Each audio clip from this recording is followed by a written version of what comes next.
이르기를 여호와께서 통치하신다 할지로다. 바다와 거기 충만한 것이 외치며 발과 그 가운데 모든 것은 즐거워할지어다. 그리할 때에 숲속의 나무들이 여호와 앞에서 즐거이 노래하리니 주께서 땅을 심판하러 오실 것이미로다. 여호와께 감사하라. 그는 선하시며 그의 인자하심이 영원하미로다. 너희는 이르기를 우리 구원의 하나님이여 우리를 구원하여 만국 가운데서 건져내시고 모으사 우리로 주의 거룩한 이름을 감사하며 주의 영광을 드높이게 하소서 할지어다. 여호와 이스라엘의 하나님을 영원부터 영원까지 송축할지로다 하며 모든 백성이 아멘하고 여호와를 찬양하였더라. 아멘. 오늘 추수감사절을 맞이해서 오직 감사뿐인 신앙이라는 제목으로 말씀을 전하겠습니다. 어느 날 한 농부집에 암소 2마리의 새끼가 났습니다. 한 마리는 붉은 색깔을 띠었고 한 마리는 흰 송아지였습니다. 평소에 교회를 잘 나가지 않았던 남편이 너무 기쁘고 감사해 흥분된 목소리로 아내에게 이렇게 말했답니다. 여보, 송아지가 자라면 이 2마리 중에 한 마리는 팔아서 하나님께 헌금합시다. 이 말에 아내는 무척 기뻐했습니다. 남편이 교회도 잘 안 나가는데 송아지를 2마리를 한꺼번에 나니까 너무 감격하고 기뻐서 한 마리를 하나님께 드리자라고 했을 때에 믿음이 좋았던 아내는 너무 기뻐서 어쩔 줄 몰랐습니다. 그 후에 몇 개월이 지난 어느 날 남편이 갑자기 사색이 되는 말로 들어와서는 여보, 송아지 한 마리가 죽었어. 그런데 하나님의 송아지가 죽었어. 이렇게 얘기했습니다. 이때 아내가 따지듯 물었습니다. 아니, 둘 중에 하나를 바치기로 했는데 어떤 송아지이길래 하나님의 송아지가 죽었다고 당신 그러냐고 그랬습니다. 이에 남편이 대답하기를 나는 말이야 처음부터 흰놈을 드리려고 했거든. 근데 그 흰놈이 죽었어. 이렇게 말했답니다. 어이없는 아내는 정말 어쩔 줄 몰랐습니다. 오늘 우리는 추수감사 예배를 드리고 있습니다만은 사실 우리뿐만 아니라 한시라도 잊어서는 안 될 것이 있다면 그것은 감사일 것입니다. 그런데 어쩜 우리에게 이렇게 하나님의 송아지가 우리는 잘 죽는지 모르겠습니다. 환경이 조금 변하거나 곤란스러운 일이 생기면 제일 만만한 게 하나님의 송아지입니다. 감사하기로 작정했으면 비록 환경이 변한다 할지라도 감사하는 마음은 변하지 말아야 하고 비록 병이 들었다 할지라도 감사만큼은 병들지 말아야 합니다. 감사가 병들면 내 인생 전부가 병드는 것입니다. 우리에게는 감사란 과거도 감사하고 현재도 감사할 뿐이며 또한 미래에 주어질 모든 일 전부가 감사의 조건들입니다. 여기에 벗어나면 그때부터 불평과 원망이 생기게 되고 불행은 계속 연속되는 겁니다. 어쩌면 우리는 경제적으로 어려워서 불평이 생기거나 몸에 아픔이 와서 불평이 생긴 게 아니라 감사가 병들었고 감사가 인색했기 때문에 우리의 삶이 불행해졌던 것입니다. 여러분, 감사란 할수록 깊어지는 마음입니다. 또한 감사란 할수록 소망이 막 생기게 되어 있습니다. 이제는 어제가 감사했으면 오늘은 더욱 감사할 일이고 내일은 더 큰 감사가 기다리는 법입니다. 감사는 쌓여서 더욱 큰 감사를 낳게 됩니다. 우리가 살아가면서 이 부분에 예민해지는 부분이 있는데 그것은 바로 마일리지 서비스입니다. 은행 카드를 쓰나 전화요금뿐만 아니라 심지어는 화장품 가게나 슈퍼마켓에 가서도 전화번호 뒷자리 뭐예요? 물어봅니다. 왜? 마일리지를 서비스를 주기 위해서 그런 것이죠. 그리고 카드를 발급해 주는데 카드도 쓸수록 마일리지가 적립됩니다. 특별 상품을 준다는 누적 보상 제도가 있기 때문에 그렇습니다. 가정주부들은 이러한 마일리지 카드 하나씩 가지고 있습니다. 이처럼 살아가면서 누적되면 될수록 좋은 것이 있고, 심지어는 반대로는 누적되면 오히려 손해보는 것이 있습니다. 어떤 사람은 스트레스를 자꾸 누적시킵니다. 어떤 사람은 과로를, 또 어떤 사람은 폭음을, 어떤 사람은 폭식을, 또 미워하는 마음, 편견, 나쁜 습관, 과도한 소비, 이것은 누적될수록 우리를 힘들게 하는 마일리지입니다. 그러나 누적될수록 좋은 것이 있죠. 많이 웃으면요, 다른 사람의 머릿속에 내가 좋은 인상을 갖게 됩니다. 그래서 평상시에 내가 저 사람하고 아무 관계가 없는 것 같지만은 살다 보면요, 다 인연이 될 수도 있고 도움을 받을 일이 생길 수도 있습니다.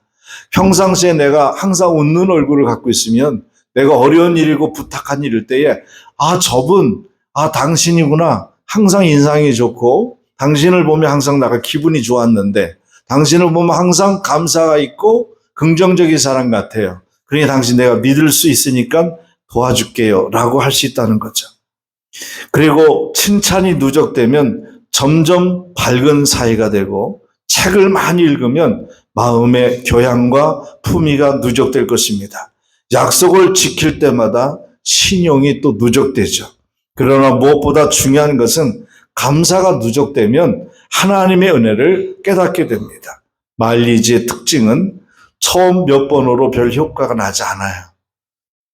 그래서 제가 우리 동네에 아파트 앞에 DC마트가 있습니다. 거기를 가면 항상 물건을 사면은 그 전화번호 뒷번호가 뭐예요? 라고 물어요, 아줌마가. 그러면 그것을 얘기해 주면 마일리지를 적립해 주는 거래요. 저희가 거기서 엄청 많이 사거든요. 이거저거 자주 사는데, 그런데 제가 어느 날 마일리지를 써보려고 제 마일리지 적립된 거 있죠? 그랬더니 네. 그래서 그거 얼마 돼요? 그랬더니 제가 여기 산 지가 9년이 됐는데, 8년 됐나요? 9년 가까이 됐는데 마일리지 총 적립금이 2,700원 밖에 안 돼요. 그래서 내가 그래서 됐어요 그랬어요. 그거라도 쓸까 하다가 너무 무슨 그런 마일리지가 있나. 그래도 저는 여전히 나도 모르게 가면 전화번호 뒷자리를 불러줍니다. 마일리지 적립해달라고. 우리는 이렇게 마일리지에 대해서 굉장히 욕심이 많아요. 나에게 어떤 보너스로 혜택을 받으면 그것이 공짜인 것처럼 느껴지게 되지 않습니까? 60 몇 세인가요? 되면은 그 나라에서 돈을 줍니다. 저도 이제 돈이 나오기 시작했는데 그게 이제 연금이라고 하는 거죠. 즉 금액은 얼마 안 갑니다. 노인연금도 나오잖아요. 65세 되면. 근데 그 연금을 받으면 공짜로 받는 기분이에요. 그래서 우리 집사람은 이거 내가 받아도 되나? 미안하다는 거예요. 그러나 내가 이 땅에 살아있는 것이 나라에 기여한 겁니다. 내가 회사 다니고 일을 할 때 세금을 낸 게 있고요. 우리는 모든 카드를 쓰건 뭘 하든 세금을 다 내게 돼 있어요. 그리고 내가 자식을 키워서 자식이 직장 생활하면서 사회에 공헌을 하는 거예요. 회사 사회가 돌아가는 것은 모든 회사들, 이 땅에 대기업이든 중소기업이든 모든 구멍가에 그 영세민까지 포함해서 모든 그 일들이 그 경제적으로 움직이는 것은 나라를 지탱하는 힘이 되거든요. 그런 일에 모든 사회생활도 일조하는 거예요. 그런 자식을 키워서 그렇게 성장시킨 것도 부모로서는 나라에서 보상을 받는 거예요. 이런 모든 보상 제도가 선진국일수록 잘 돼 있잖아요. 이러한 일들로 우리는 굉장히 마일리지나 또 서비스에 대해서 굉장히 그 도움을 받는 것을 좋아합니다. 되게 자동차가 엔진 오일을 갈러갔더니 엔진이 샌다 그래요.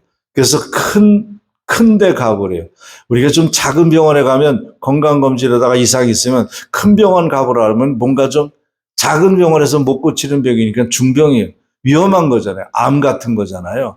그 작은 데서 못 고친다고 하면 큰 공업사 가보라 그러면은 이게 심각한 건보다 그렇게 생각이 되잖아요.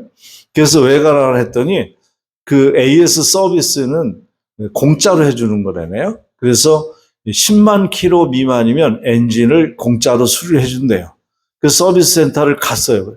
광주에 딱 두 군데가 있어서 제일 빨리 할 수 있는데 갔어요.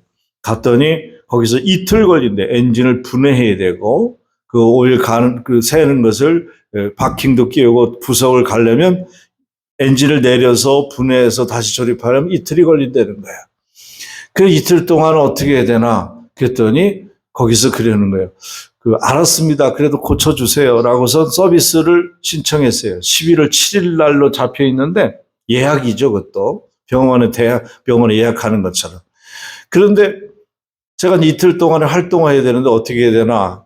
그 고민을 하고 있었는데 거기 공업사에서 그래요. 렌트카 쓰시겠어요? 그래서 렌트카를 이틀을 쓰면 자부담입니까? 그랬더니 아예 아닙니다. 서비스의 품목에 다 그게 들어가는 겁니다. 그냥 무료로 수리해주고 무료로 렌트카도 제공합니다. 그래서 당연히 그럼 써야죠. 그래서 렌트카도 신청을 했어요.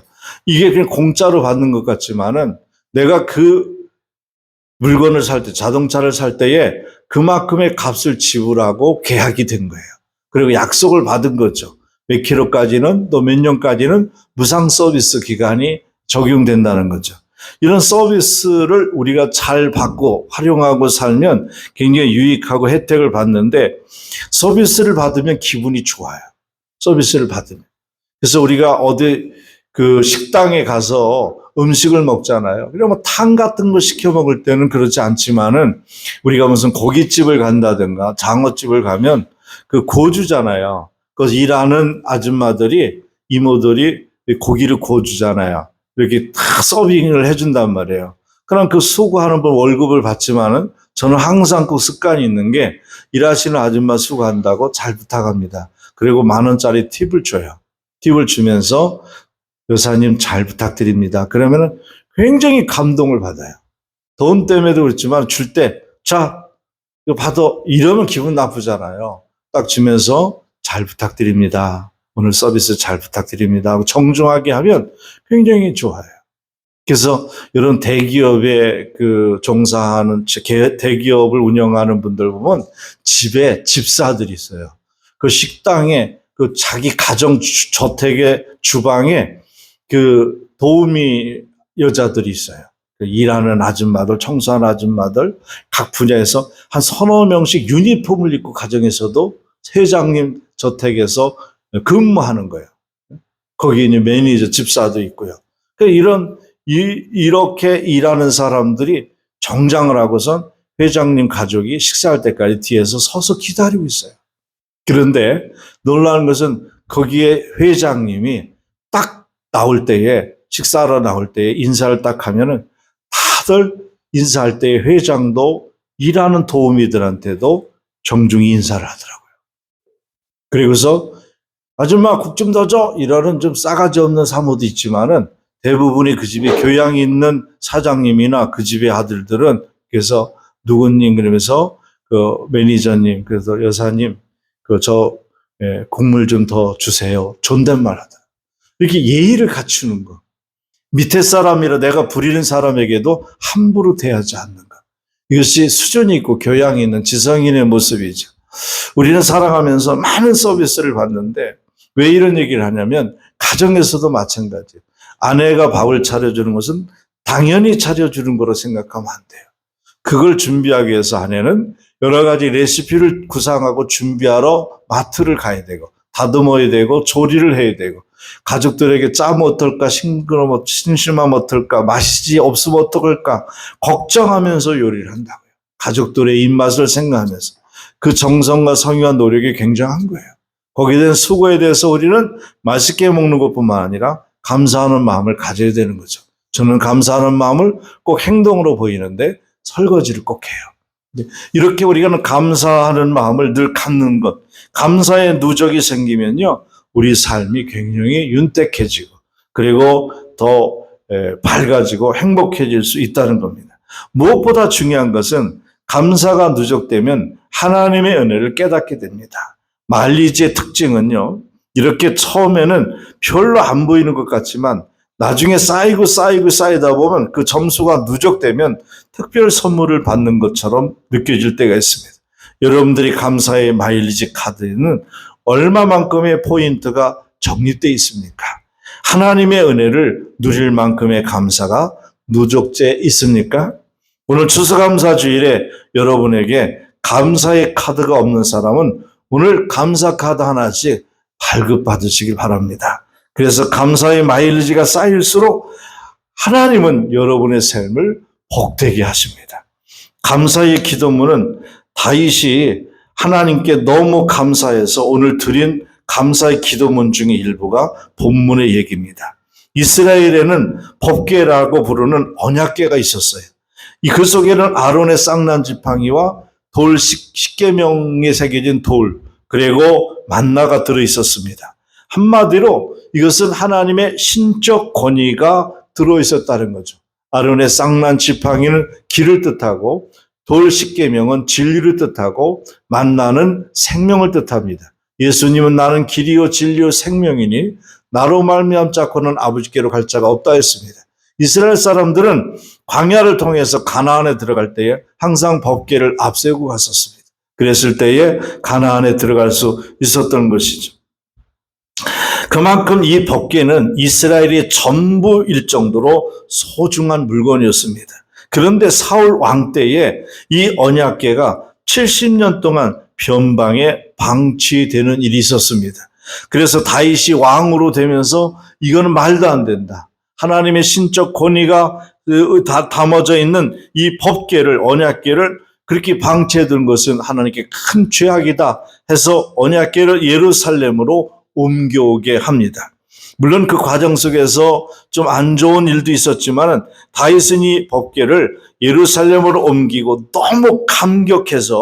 너무나 감격해서 그때 부른 노래가 오늘 본문의 얘기입니다. 34절, 36절 한 번 더 읽어보겠습니다. 시작. 여호와께 감사하라. 그는 선하시며 그의 인자하심이 영원함이로다. 너희는 이르기를 우리 구원의 하나님이여 우리를 구원하여 만국 가운데서 건져내시고 모으사 우리로 주의 거룩한 이름을 감사하며 주의 영광을 드높이게 하소서 할지어다. 여호와 이스라엘의 하나님을 영원부터 영원까지 송축할지로다 하며 모든 백성이 아멘하고 여호와를 찬양하였더라.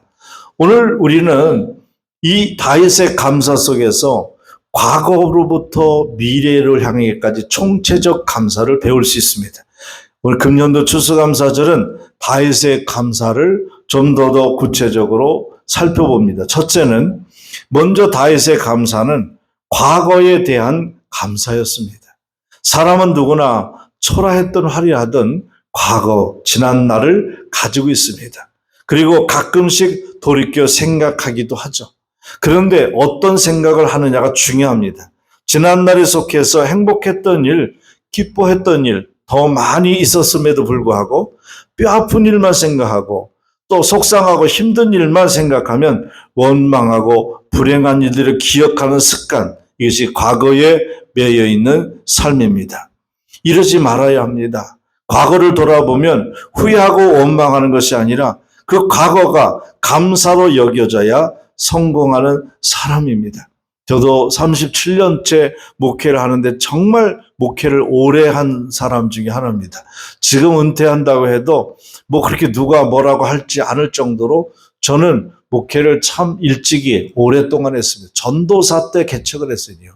전도사 때 개척한 사람이 거의 없거든요. 전도사 때 개척을 했으니 얼마나 목회를 오래 했습니까? 그 목회를 하면서 지난날에 돌아보면서 정말 눈물 흘리고 힘들고 잠을 못 자고 입이 거칠어서 밥을 못 먹을 정도 힘든 일도 많았습니다. 그래 그런 것만 생각하면 37년 동안 너무 힘들었다, 지친다. 그러면은 지금 내 모습이 얼마나 불행하겠습니까? 그런데 정말 좋은 일 많았어요.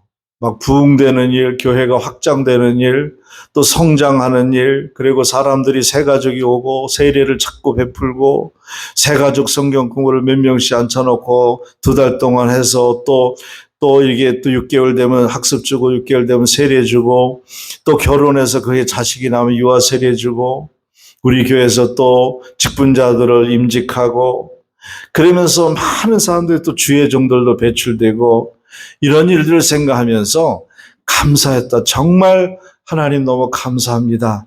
라면 지금 내 모습이 행복한 건데 힘든 일만 생각하면 지금 내 모습이 불행한 사람이 되는 거잖아요. 지난 날을 돌아보면서 우리는 감사할 수 있어야 됩니다. 그래서 오늘 하나님의 언약궤를 예루살렘에다 갖다 놓고 감격의 감사놀이를 지금 다윗은 하고 있는 겁니다. 그리고 백성들에게 구원하사 만국 백성 가운데 건져내신 하나님의 은혜를 잊지 말라고 당부를 하고 있습니다. 이 말은 감사할 과거를 잊지 말라라는 것입니다. 여러분의 과거는 어떻습니까? 하나님께서 부르시지 않았다면 지금 나는 뭐가 돼 있을까요? 그래도 왜 이 모양 이 꼴이냐 하지만은 하나님을 믿었기 때문에 지금 그래도 이만큼 지탱하고 유지하는 거예요. 내가 이 상태에서 하나님을 만나지 않았다면 나는 더 망가진 사람이 될 수 있었고, 나는 더 형편없는 사람이 될 수 있었고, 나는 더 병들어 힘든 사람이 될 수도 있었을 거예요. 그래서 우리는 지난날의 은혜를 돌이켜보며 베푸신 과거에 대해서 감사할 수 있어야 된다. 다윗은 법궤를 예루살렘에 갖다 놓고 지난날에 이스라엘을 도우시고 인도하신 여기까지 에베네셀의 하나님을 감사하는 과거의 감사를 드린 겁니다. 두 번째는 그 다윗은 현재의 은혜를 생각하며 감사했습니다. 현재를 감사하자는 거죠. 나는 감사할 일이 전혀 없는 사람입니다라고 볼멘소리를 하는 분도 있을 겁니다. 사업이 안 되고 직장도 힘들고 자식들도 잘 안 되고 무슨 감사할 마음이 있겠습니까?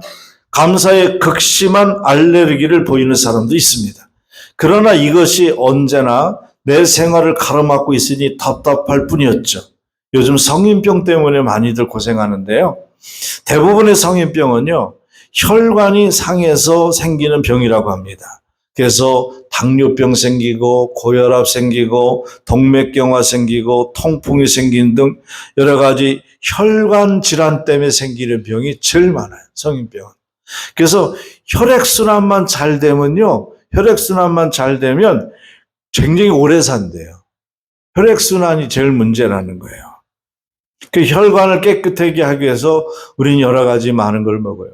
그 제일 좋은 게 하나님 우리에게 준 자연식품 중에 그 콩, 청국장, 그 라또라고 하는 그런 게 우리 피를 맑게 하고요. 그 레몬은 정말 중요해요. 레몬을 먹으면 알카리성으로 바뀐다잖아요. 산성이 알카리성으로 몸에 바뀌어서 우리의 신체를 굉장히 건강하게 만들어요. 젊게 만들고요.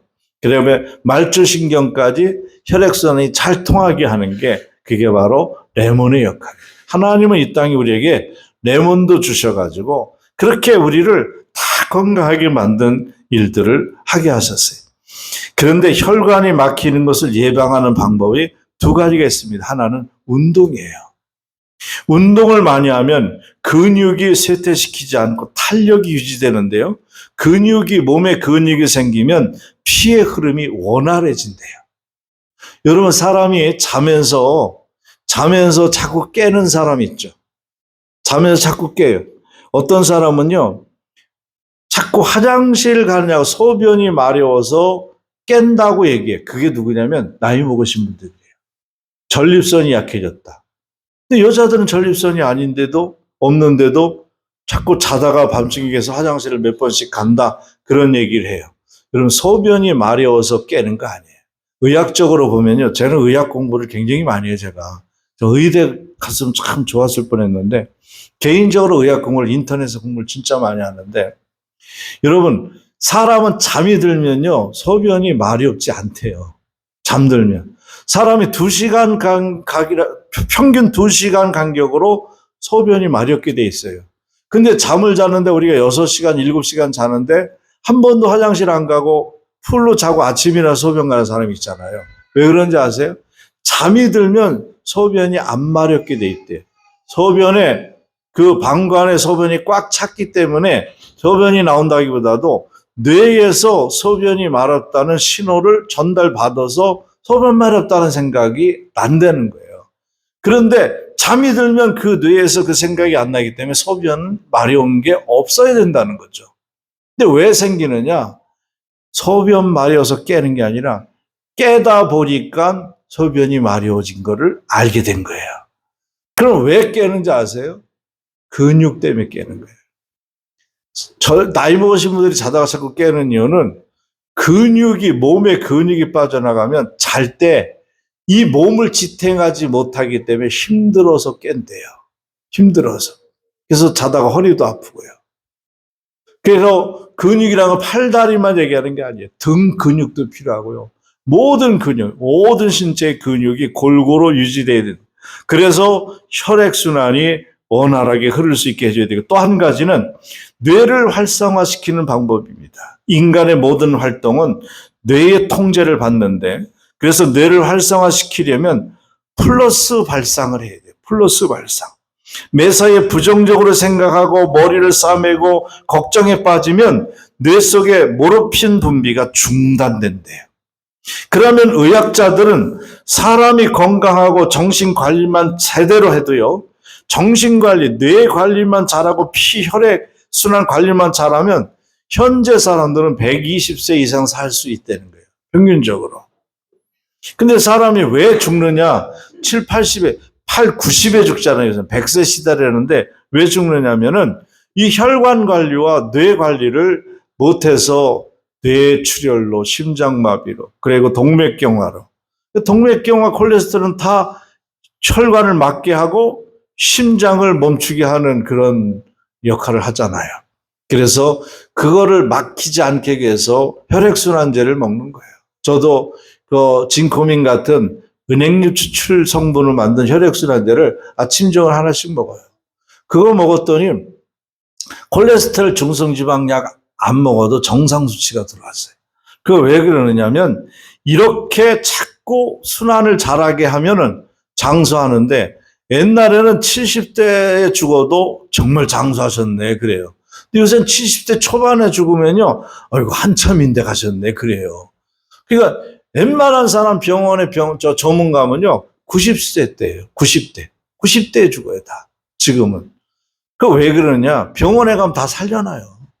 양미기구 살려놓고 치료하고 살려놓고 잘라내고도 꼬매고, 뭐 잘못하면 곧 떼어내고 꼬매고, 그럼 또 살아요. 잘 안 죽게 만들어요. 그래서 오래 사는 거예요. 병원에 안 가고 약 안 먹으면요, 우리 사람은 70대 때 다 죽게 돼 있어요. 평균적으로. 제가 이런 얘기하는 건 오래 살자 뭐 그런 얘기하는 게 아니라 우리 영혼의 문제 말입니다. 더 중요한 것은 영혼의 문제는 이보다 훨씬 더 중요합니다.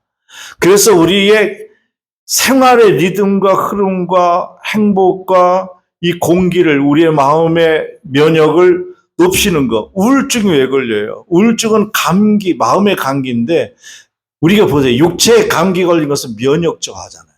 면역이 떨어지면 감기 걸리게 돼 있어요. 감기 바이러스가 공중에 다 돌아다니기 때문에 면역이 떨어지니까 감기가 들어와서 감기 걸린 게 아니라 감기는 항상 떠돌아다녀요. 공중에.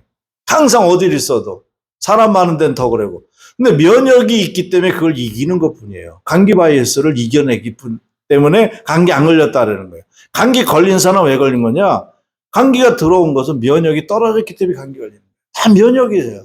그럼 마찬가지. 우울증은 뭐냐? 마음의 감기잖아요. 마음의 감기는 뭐냐? 마음의 면역이 떨어진 거예요. 마음의 면역은 언제 떨어져요? 몸에 독소가 생기면 면역이 떨어지는 것처럼 마음의 면역이 떨어진 것은 불평, 분만과 원망과 짜증과 스트레스 때문에 마음의 면역이 떨어져서 우울증이 생기는 거예요. 그럼 이것을 사람들 세상에 가서 병원에 가면요, 정신병원에 정신신경과 가면 100% 다 우울증약 먹으라고 처방해줘요. 근데 우울증약 먹으면 내성이 생기면 더 세게 먹어야 되고, 그래서 걱정이 돼서 끊으면 우울증이 더 2배로 오기도 하고, 참 난관이 있죠. 그래서 저는 얘기합니다. 천연제가 있어요. 천연 바이러스제가 있어요. 그게 바로 뭐냐면 감사예요. 감사가 항상 풍성하면 이 마음의 면역이 굉장히 좋아진다는 거죠. 어떤 부인이 7살 난 아이를 데리고 이웃집에 갔습니다. 이웃집의 부인이 아이에게 사과를 하나 주면서 얘야 사과 먹으라고 사과를 한 덩어리 줬습니다. 아이는 인사도 없이 얼른 받았어요. 그래서 애 엄마가 그랬어요. 야, 다른 분이 사과를 주면 뭐라고 해야 돼? 라고 했어요. 감사해야 되잖아 라는 것을 유도하기 위해서 사과를 아줌마가 줬으면 뭐라고 해야 되지? 라고 엄마가 얘기했어요. 그랬더니 아이가 잠깐 생각해 보더니 뭐라고 했냐면 껍질 까주세요. 그랬다는 거예요. 타인의 사랑과 희생에 대해서 감사를 잃어버린 사람은 7살 난 아이뿐만 아닙니다. 이 아이의 모습은 바로 어른들의 모습일 수도 있어요. 자신을 위해서 베풀어준 친절에 대해서 무관심하고 침묵한 채 더 많은 친절을 베풀어 주기만을 바라고 요구하는 게 현대인의 모습이다. 그리고 더 많은 것을 베풀어 주지 않을 때 원망하고 돌았습니다. 사과 껍질을 벗겨주지 않으면 사과를 준 사실에 대해서 감사를 할 줄 모르는 게 오늘날 현대인들의 모습이라는 거예요. 오늘 현재를 생각하며 감사할 수 있는 사람이 은혜를 아는 사람.